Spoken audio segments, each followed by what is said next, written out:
Out of six people, if two are to be selected, how many ways are there if one particular person should never be selected?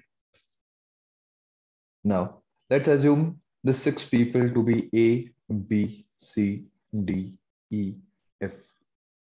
Now, these are the six people. We have to select two people, and it's given here that one particular person should never be selected.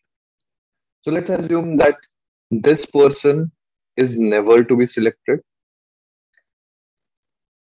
and hence we can say that we have to select two people out of the remaining five. So, therefore, we can write it down as 5C2. Now, let's solve this. 5C2 means 5 into 4 divided by 2 factorial, that is 2. So, answer comes as 10. So, answer will be option B.